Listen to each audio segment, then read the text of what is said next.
I do not trust y'all on this app no more.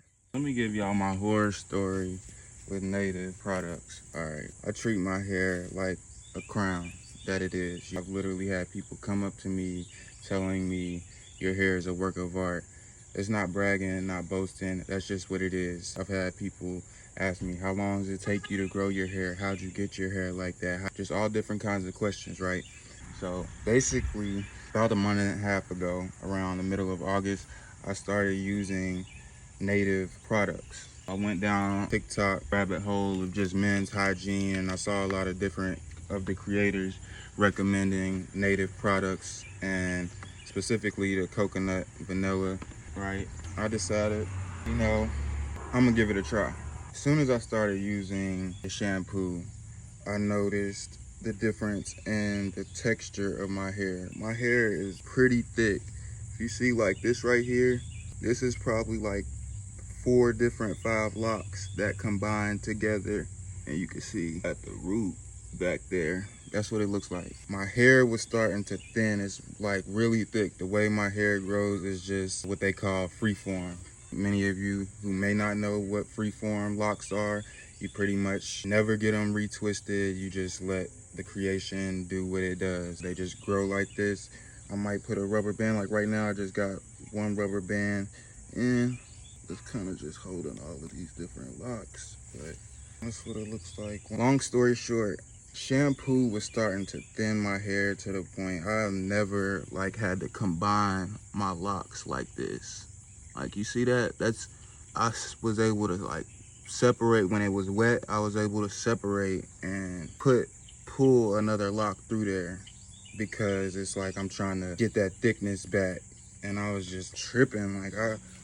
Right here, I cut a lock out. It's a whole lock missing from right here that I cut out because it was just getting so heavy. If you look at how thick the base is, I've literally had my daughter pull on my hair before. I knew whenever she was pulling on my hair and it was tender-headed, something's not right. So everything kind of came to a head when I went to go see my grandma a few days ago. I went to go see her, and I hadn't seen her in about a month or so. Something just told me, go see her. I randomly went over to see her. We sitting there talking, and after we sitting there talking for a minute, she looks at me and she goes, your hair seems thinner than normal. And remind y'all, I'm going through it for a month straight, just tripping like, dang, my hair's, I feel like it's getting thin, it's falling out. All respect due to the goat, but I had that little Wayne thing kind of going on where all of this is thinning up here. Yeah, you know what I'm talking about. You know what I'm talking about. I just wasn't about to go out bad like that, so I was about to just cut it all off. I was debating with myself, like, dang, do I just start over? Do I cut all of this off?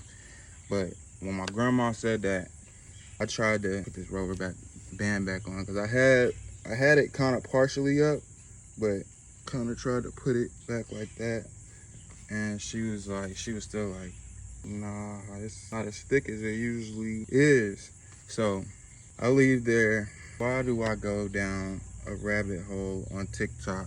Because I know at this point, she ain't seen me in a while, so she noticed the difference. I might not have noticed it, as I might have thought I was tricking my brain. Nah, you just tripping.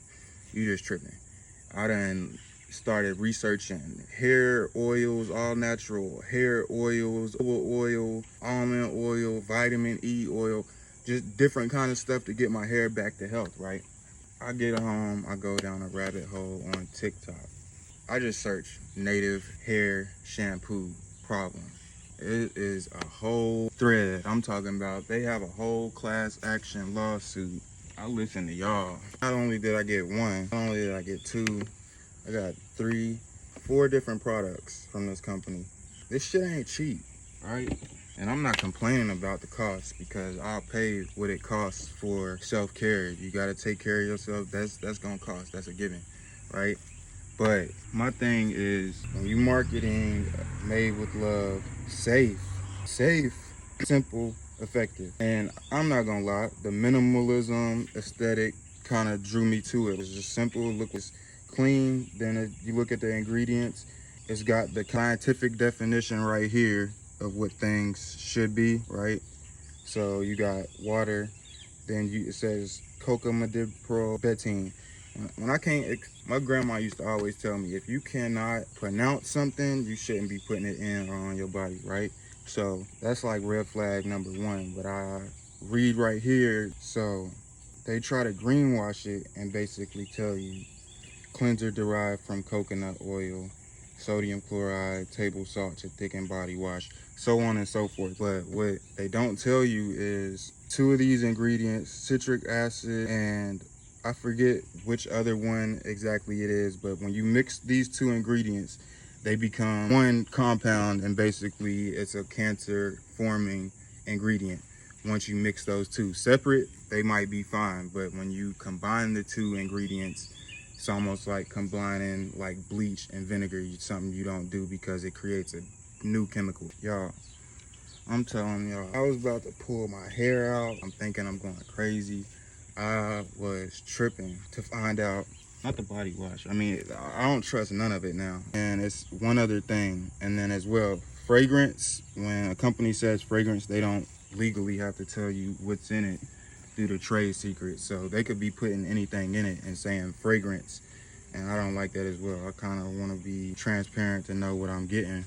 So not gonna use native no more. I don't know what I'm gonna do moving forward, but Dial, Mane and Tail, the old classics, you know what I'm saying? And some good old coconut oil, body butter, cocoa butter, shea butter, just, yeah, because I can't trust y'all on this app no more. I tried to trust y'all, fool me twice, that's on me.